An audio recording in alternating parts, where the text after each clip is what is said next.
Hello everyone, and welcome to another video. Today, I have here an orchid in truly critical condition. At first glance, you can already tell that something is terribly wrong. The leaves are limp, thin, and curled downward, almost as if the plant has lost all its strength.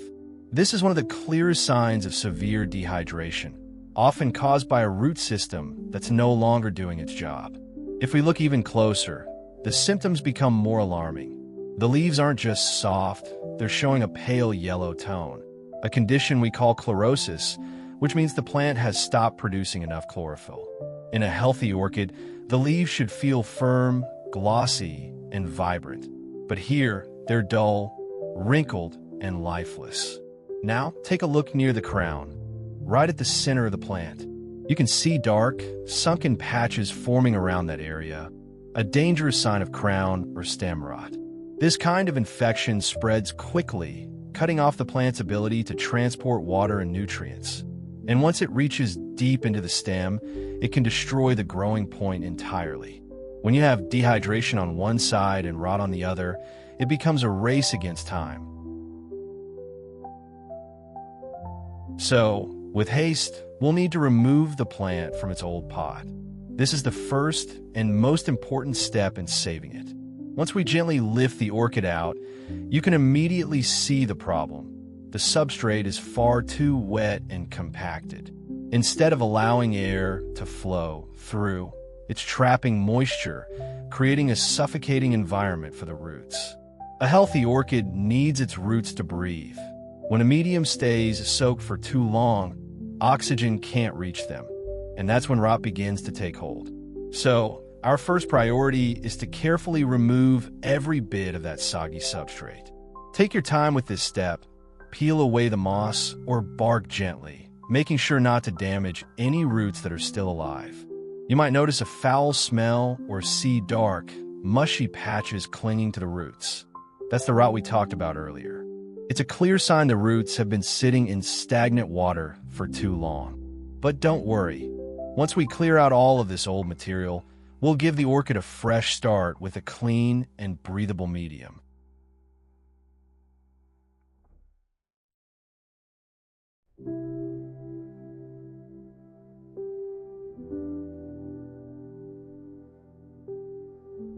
Using a clean shear or a sharp pair of scissors, we'll begin trimming away the parts of the plant that can no longer provide nutrients.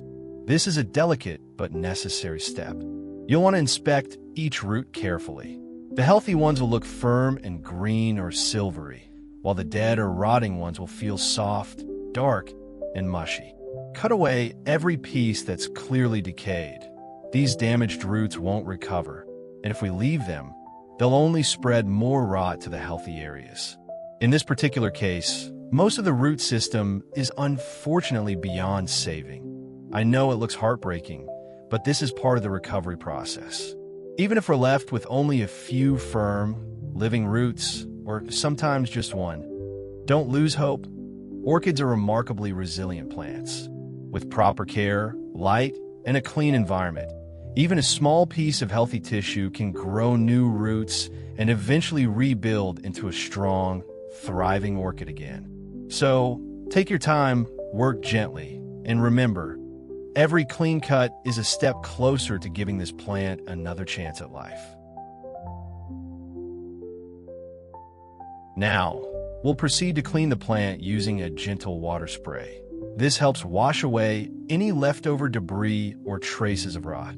Make sure the water is clean and at room temperature. Not too cold, not too warm, just enough to rinse the roots without shocking them. Spray carefully around the base, letting the water flow through the roots and remove any lingering pieces of old substrate. You might notice some slimy residue or discolored spots washing away. That's exactly what we want to clear out. This step may seem simple, but it's one of the most important parts of the recovery process. It allows the roots to breathe freely again, and it helps us clearly see which areas of the plant are still healthy. Once the entire plant has been thoroughly rinsed, give it a light shake to remove excess water and prepare it for drying before we move on to the next treatment step. Now, let us prepare the fertilizer for our plant. And this time, we're going to use something a little different, a clove of garlic. Go ahead and peel off the dry outer skin.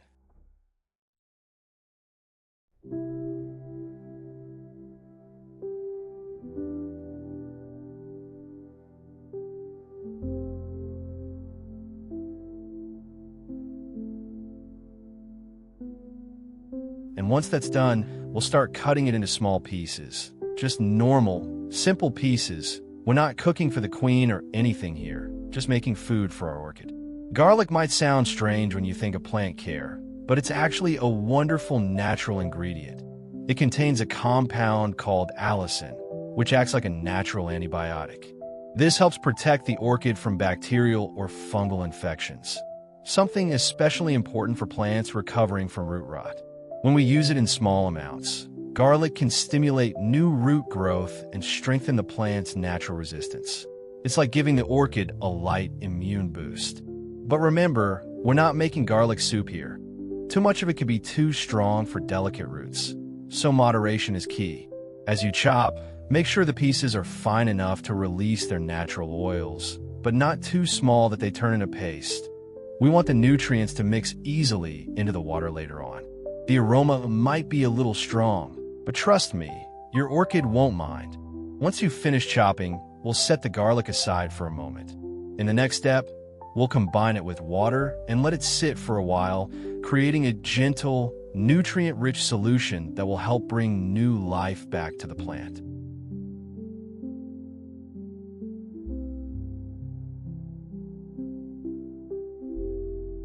Now, we'll take all of the chopped garlic and put it into a clean container.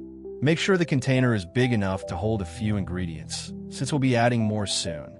Once that's done, we'll move on to our next ingredient, oatmeal. Yes, oatmeal. It might sound like breakfast, but for orchids, it's a great source of mild organic nutrients. Go ahead and add about 2 teaspoons of it into the container.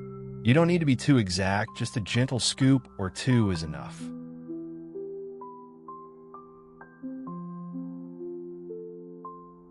Finally, we'll fill the container with hot water.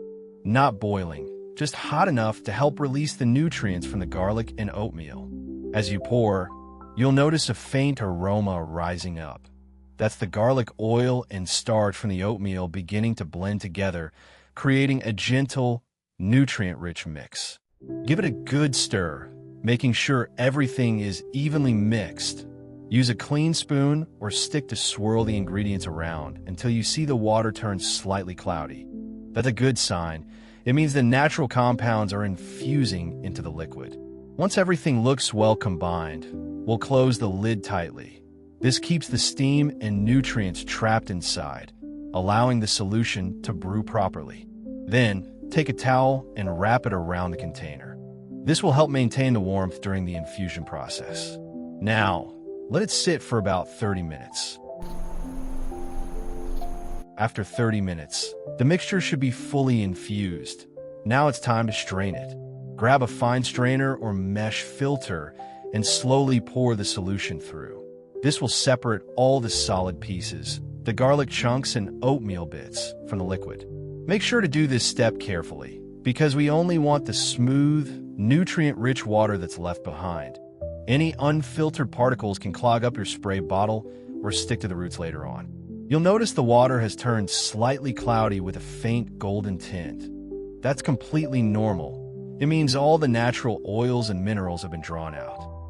Next, prepare a small container, one that's just the right size to fit the plant comfortably. Now, gently place the orchid inside. Once the plant is positioned nicely, we'll slowly pour in the solution, a little at a time, until the roots are fully submerged. You don't want to rush this step. Pour slowly so the roots can adjust to the temperature and begin absorbing the nutrients evenly. After 20 minutes, our soaking process is complete. Now it's time to gently lift the orchid out of the solution. Take your time here. Let the water drip naturally from the roots and give it a few light shakes if needed, just enough to remove any excess liquid still clinging to the base. Now, we'll move to one of the most vital steps, protecting the newly trimmed areas. Using a small brush, cotton swab, or even the tip of your finger, carefully apply a thin layer of cinnamon powder onto every fresh cut or exposed area of the plant. Don't rush it. Just take your time and make sure every part is lightly coated. Cinnamon works as a natural healing agent. It seals the open wounds, prevents bacteria and fungi from entering, and helps the tissue dry out cleanly. It's like giving the plant a natural bandage. Now let's prepare a temporary place for the orchid to grow. We're going to start by using a small piece of foam. Make sure it's clean, firm, and free from any chemical residues. Measure out carefully so it fits perfectly into the plastic cup we're using. The foam will act as a supportive base, keeping the plant steady and allowing good airflow underneath. If the foam doesn't fit right away, don't worry. You can make a few small cuts along the edges until it sits snugly inside. What we want is a secure fit, not too tight, but not loose either. Once the foam is in place, check that it's level and has enough space on top for the orchid to sit comfortably. This setup might look simple, but it's one of the best ways to create a gentle, controlled environment where the plant can slowly regrow its roots without stress. Once that's done, carefully position the foam inside the cup. Make sure it sits firmly and evenly so the orchid will have a steady base to rest on. Now, before we place the plant in, we'll need to create a little support, something for the orchid to hold on to while it regains strength. For this, we're going to use a simple metal stake. It doesn't need to be fancy, just sturdy enough to keep the plant upright. Go ahead and grab your metal stake and gently clamp it near the base of the orchid. Not too tight, just enough so it holds the plant securely without causing any damage to the stem. Once that's in place, we'll slowly position the plant into the cup, guiding the roots to rest neatly on top of the foam. Take your time here. You want the orchid to sit straight, stable, and centered.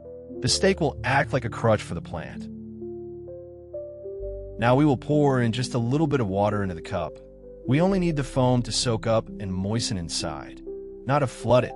The goal here is to create a humid, gentle environment that helps the roots breathe and recover. You can slowly pour the water along the inner wall of the cup instead of directly onto the plant.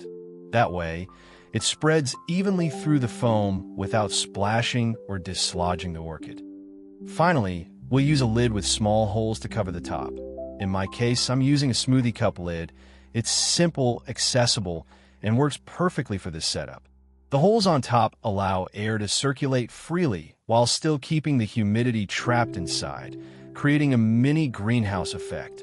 This helps the orchid stay in a warm, moist environment that encourages recovery and new growth.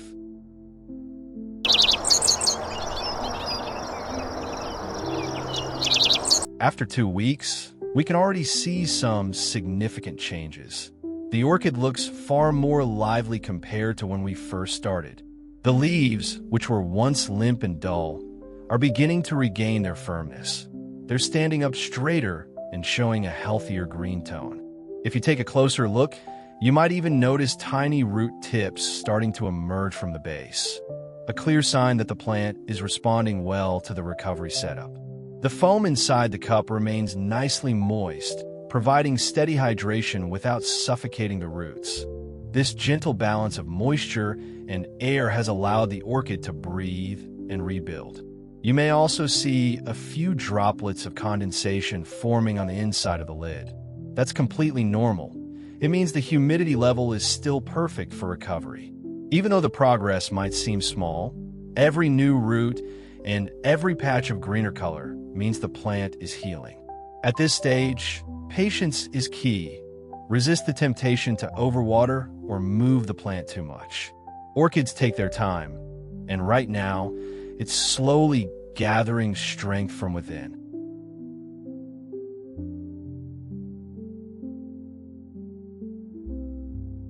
Now, let's prepare a new home for our recovering orchid. Start with a cup or pot that has clear drainage holes at the bottom. This is absolutely essential because orchids need excellent airflow and proper water release to stay healthy. Without drainage, excess moisture can quickly lead to root rot again, undoing all the progress we've made. Once the cup is ready, we'll begin by adding the first layer of pine bark. Use medium-sized pieces, not too big, not too fine. This helps balance air and moisture. As you fill, give the cup a gentle shake or tap to let the bark settle naturally. This will prevent large gaps that could cause the plant to lean later on. When the base layer looks firm, carefully position the orchid in the center. Hold it by the base, where the roots and stem meet, and make sure it's standing upright. The roots should rest comfortably over the bark, not crammed or folded.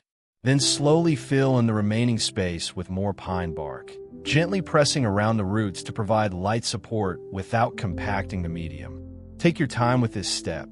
The goal is to secure the plant firmly while still allowing the roots to breathe. Once it's done, give the pot one last gentle tap. You'll know it's perfect when the orchid feels stable, standing proud in its new home, ready to continue growing stronger.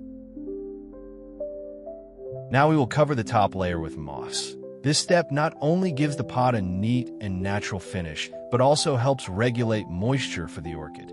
The moss acts like a soft blanket, holding just enough humidity around the surface while preventing the bark from drying out too quickly.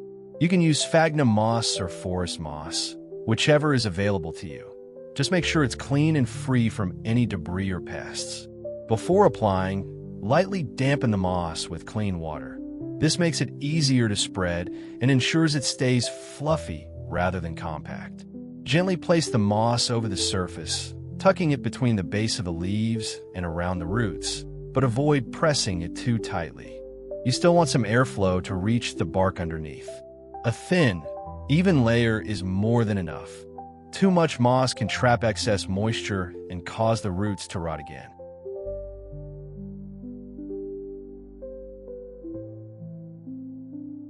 Now from this point in, routine care becomes absolutely vital.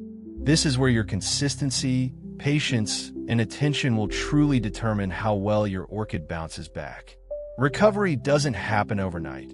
Orchids are slow and graceful growers, and every new leaf or root they produce is a quiet sign of progress. Start by keeping a close eye on your plant's environment. Orchids thrive on stability.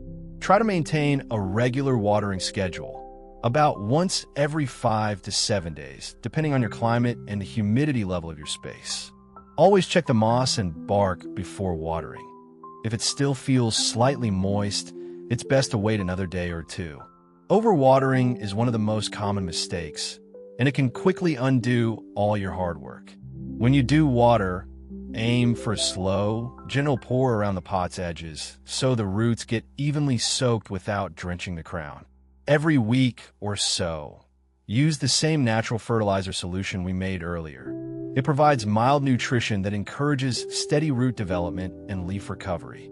If you notice the leaves getting dusty or dull, gently wipe them down using a soft cloth dipped in that same solution. This not only keeps the plant clean, but also allows the leaves to breathe and absorb more light efficiently. Speaking of light, give your orchid a bright but indirect location. Near a window with filtered sunlight is ideal. Too much sun can cause leaf burn. And there you have it. From just a single stem with a few fragile roots left, this orchid has come such a long way. What once looked like a dying plant has now transformed into a healthy, thriving beauty. Proof that with a little care, patience, and consistency, even the weakest orchid can make a full recovery. Watching this transformation is always one of my favorite parts of the process. It's a reminder that orchids, much like us, just need the right environment and time to heal.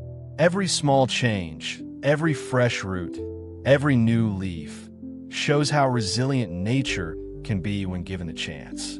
So if you ever find your orchid looking hopeless, don't give up. Give it a little attention, a gentle touch, and it will slowly come back to life. I really hope you found this video helpful and inspiring. If you did, don't forget to leave a like, subscribe to the channel, and turn on the notification bell so you won't miss the next guide. And if you have any questions or your own orchid stories to share, drop them down in the comments. I'd love to hear from you. Thank you so much for watching. Until next time, keep growing, keep learning, and keep your orchids blooming beautifully.